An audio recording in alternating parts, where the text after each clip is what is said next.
Hello, everybody, and welcome back. Today, I want to take you into a deep dive in what's actually unfolding in our planet right now during the spring equinox. From an Earth energy point of view, we call this harmony time. So, I first noticed harmony time as a child in Ireland when I found out that I could see energy lines.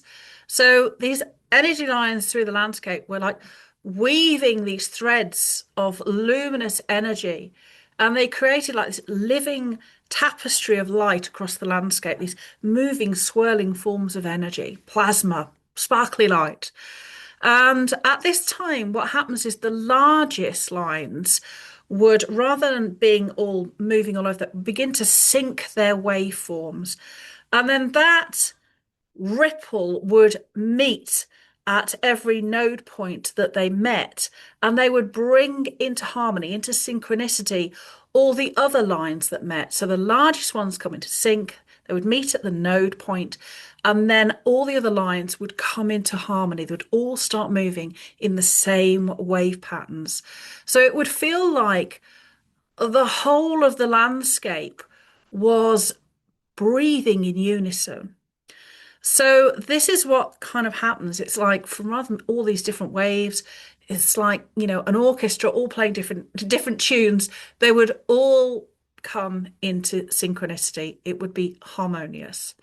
So this is what I saw then is exactly what happens every year during the equinoxes. But now we understand it on many different levels. So I want to break this down a little bit from both measurable and the scientific sides, that's geobiology, and the ancient living spiritual side, and that is geomancy. So I hope you're going to find this fascinating. So, from the geobiology point of view, this is the hard, measurable physical side. The Earth's energies are ultra low frequency telluric currents. And these are natural electric and magnetic flows that run through the ground, the atmosphere.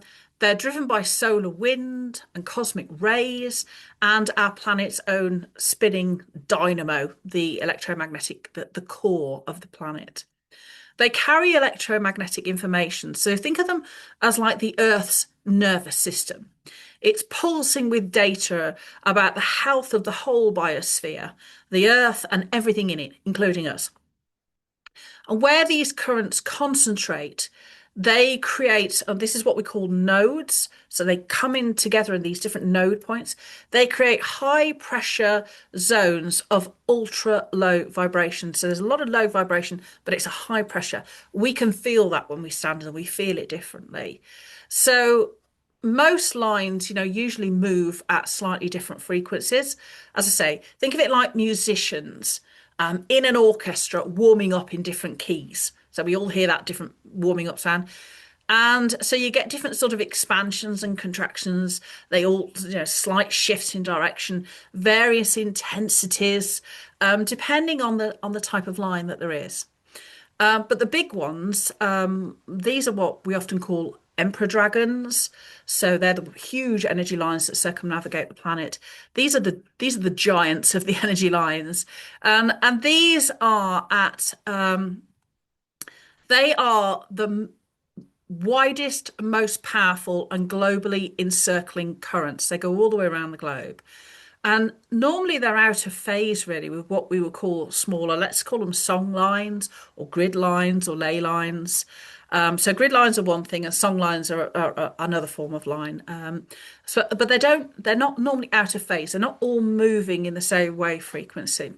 And then harmony time locks in and everything locks into the same pattern. So waveform, all the lines, big and small, start to pulse at the same frequency.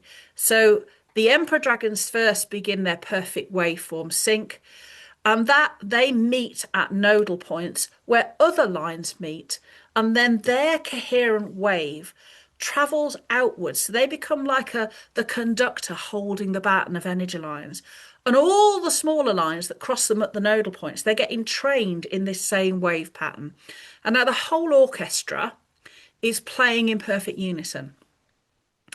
And this is what has always fascinated me to watch as well, is watching the nodal points.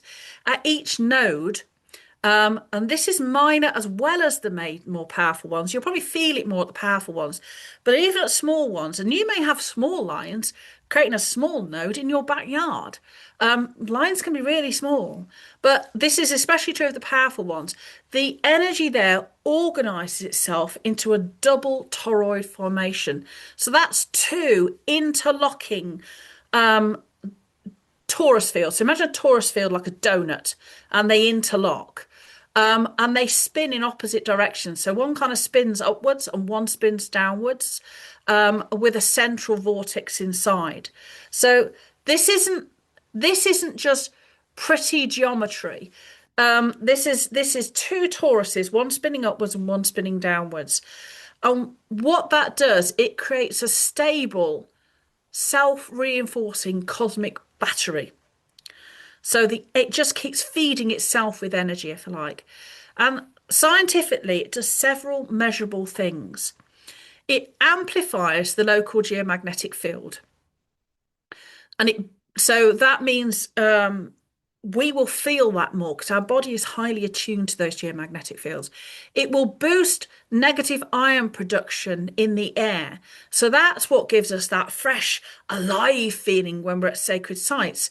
Negative ions are often released from the ground, and we find these fields really great. So it boosts that production of negative ions, and it creates a zone then of extreme coherence in all these electromagnetic fields. So if you could watch electromagnetic fields on the surface of the Earth, you'd have, high frequency waves, you'd have low frequency waves that are really slow, and everything in between. But what it does, it creates spaces of coherence where they're all in this same waveform. So our nervous systems, which are actually electromagnetic in themselves, what makes our nervous system work is electromagnetic charge. We can literally tune into that coherence. So we're like a piece of the orchestra then. We tune in like violin strings. We tune into the same frequency that the whole orchestra of the earth is playing. And this is why at these times people report, sharper clarity, better intuition. We feel an energy surge. We feel like spring is the time to go out there and bring our light to the world. Synchronicities start happening. It's not that it's actually synchronicities start happening. It's simply because we become more aware of them and we become more open to them. So it's that shot that we need coming out of the winter, where we've digested over the winter what worked for us, what didn't, where we need to change our life. This is the kick up the proverbial that now says, go out there into the world, take action. You came here with a purpose. Your soul came here to do something. This is where it says, go out there and do it. So this is where it gets really personal. And I want to talk about something that not a lot of people do talk about, which is something that I see as well. The reason being is because when I talk about this double helix formation at sacred sites, that same double toroid shape that we see in the landscape, that same double toroid shape is replicated inside our own human energy field when we consciously visit a node point during harmony time. Our aura is normally one torus, generated by our heart. But there are other fields within our aura that I can see that I don't know whether people can measure yet, but maybe not. But that we replicate through other energy that we're bringing in through how we draw in energy in from the landscape. Our own human energy field becomes this double toroid shape. So we become this stable, self-reinforcing cosmic battery within ourselves. Your heart generates the strongest electromagnetic field in your body anyway. That's up to 5,000 times stronger than your brain. And it naturally forms a torus. Our energy field naturally, I said, forms this torus, this big donut. We are in the middle of it, comes up through the center and comes out. And that torus expands and becomes beautifully organized, if you like. It's a joy to behold, into this double torus shape where we are this self-sustaining cosmic battery. And your energy centers also operate as these spinning toroidal vortices. And when we're in a nodal point, they also replicate this double torus feature. It will do that while you're at a nodal point. Now, you can visit a major nodal point, or you can find two crossing energy lines. That's really, that is a small nodal point. You may have them in your back garden. You may have them around you, or you can map DAOs to find your nearest nodal point that you can go and visit. So at harmony time, this planetary double toroid and your personal heart field torus start to resonate, and they mirror each other. So your upward torus draws down celestial light that the planet is pulling down, and your downward torus anchors and radiates healing outward, exactly like the Earth grid. So this is biological entrainment at its most powerful. Your entire biosphere starts singing to the same key as the planet. And that's why ancient temples were built exactly on these nodes. Our ancestors knew that the human heart could plug straight into this living grid and amplify this effect for miles around. So when we at these nodal points set our intention, when we send healing out, our own toroidal field is mirroring the earth, so they're incoherent. So our intentions then spread out into the earth grid. So it's a humongously powerful time for sending healing outwards and also to receive healing. So that's from the geobiological point of view. But from the geomancy point of view, and that's this sort of ancient living spiritual side of how do we actually utilize these energies so that we can have safe, healthy, stable societies. This is the planet's subtle body waking up and remembering, you know, its original song. And it's also embracing that the Earth is moving through the galaxy and the Earth is expanding its consciousness. So we are creatures of the Earth. Our consciousness is expanding. So it's those luminous earth energy threads that I saw as a child, and I still see to this day, are visible expressions of the earth coming into divine order. So the double toroid is sacred geometry in living motion. The shape you find in the human heart field, you also find in galaxies. You find it in ancient temples built on true power spots. So when this toroids kind of lock in, the veil between the worlds thins dramatically. The veil between what we perceive as the physical reality and this order that is pure energy, that doorway is split open, if you like, and nodes become active living portals. They're places where we can go, which, okay, we physically can't travel to another dimension, but our mind certainly can. Our mind can access other spaces, other times. And because the upward torus draws higher consciousness and celestial light down into matter. So, and the downward ground torus grounds us into reality, and then spreads this healing. In fact, it spreads healing, harmony, and renewed life force. So we're drawing down this celestial life force, and it comes down into the earth through these toroids at nodal points and through our toroid in our own energy field. And then that spreads outwards then through the entire grid. We become part of this giant network. We're an integral part of the mechanism. We're not there to observe it. We're not there to tap into it. We are part of that mechanism. Our role as a human being is to go to these places and engage with them. And this is why our ancestors gathered at these sites. They recognized that our intention was not just optional, it's an integral part of this system. We need to do this stuff. It helps everything. It helps us, it helps nature, it helps the universe learn more about itself. Because that's what we're here for. We're part of this universal consciousness. The universe needs to learn more about itself. We're one of the mechanisms by which it does that.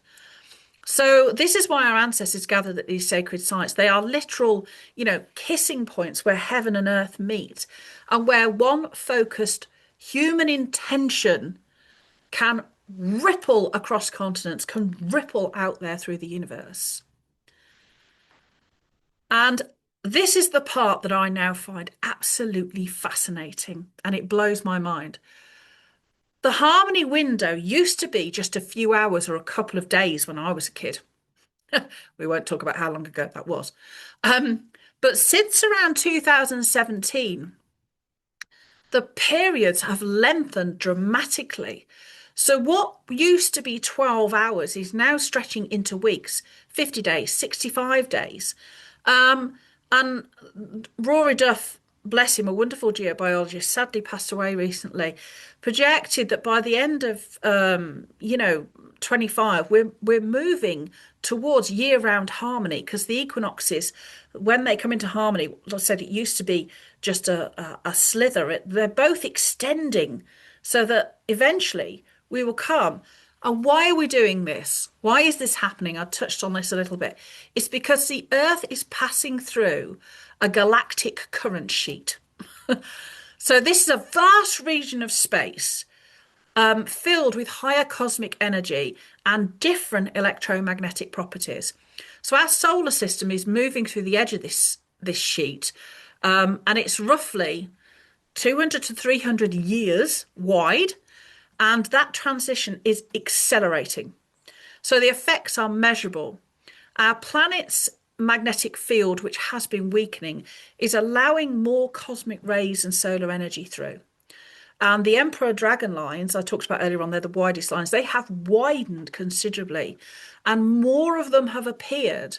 And the baseline frequency of the entire grid are stabilizing into higher frequencies. So it used to be sort of low frequency. Now it's stabilizing into higher frequencies. This is across the whole grid and all the ley lines and all the energy lines. So that energy lines that we used to measure, dowsing, where they may have been 5 feet wide, have suddenly become 75 feet wide. Everything is expanding. So from a consciousness perspective, this is huge. Increased cosmic energy, heightens our perceptual awareness. It thins the veil between the physical and the subtle realms. It supports group consciousness, collective empathy, and it's the kind of evolutionary leap that our ancestors would have recorded in myth and stone. And, we're just receiving these energies, or rather, we're not. Yeah, what am I trying to say? We're not just receiving these energies. We are being given the perfect conditions to co-create the harmony we have been dreaming of as humanity. The energy lines don't fix anything for us, and this is something that's been always been crucial to my teaching. You can have energy lines coming into your house that are detrimental, and we can fix them. We can help them, we can heal them, but healing that line doesn't fix everything for us. What it does is it hands us an open circuit so we can step in and conduct this symphony ourselves. We can conduct the symphony of our own life. As a species, we can conduct the symphony of humanity. And, we want to embrace that opportunity because that hands the power of creation back to us. It doesn't hand over the power in our life to elites or other figures. It says we are incredibly powerful, creative beings. And this harmony time is a doorway where we can embrace that power. We can envisage and send our intention for the world that we want to see. And we are responsible for taking action in our own lives to do that. So when you stand at a node point, this spring equinox harmony time, and the new moon will be in Pisces, adding its sort of dreamy, compassionate flow. It's all about breaking down boundaries. You're not just visiting, a sacred place, a pretty place that feels nice. You are stepping into a living double toroid portal where the Earth's heart field and your own heart field are singing the same song. The grid becomes open, the invitation is there. So, I encourage you to find where your own node point is, to dowse for it, earth energy dowsing, or you're maybe well aware where it is. It'll be a sacred site. It could be a stone circle. It could be, a mound. It can be a pre-Reformation church, a cathedral. They're all built on these node points. So you can, you may feel it. There may be somewhere in your landscape that you just feel is alive. It could be a top of a hill, that might once in long distant past have been a volcano. They're particularly powerful node points. But, you can consciously weave your own light into the rich tapestry of the Earth's um, energy field. And that's what you can do. Or you can just go there and just breathe it all in and just think all is well. All will be well. The lines are in harmony. Your heart can be too. And together, we are healing. The world can feel like it's burning down a pretty grim place, but that's because we are being invited to shed all those power structures, all those belief systems, and everything, because humanity has so much more to offer than perhaps we're exhibiting at the moment. And this is our call to step up. So I encourage you to visit a no place.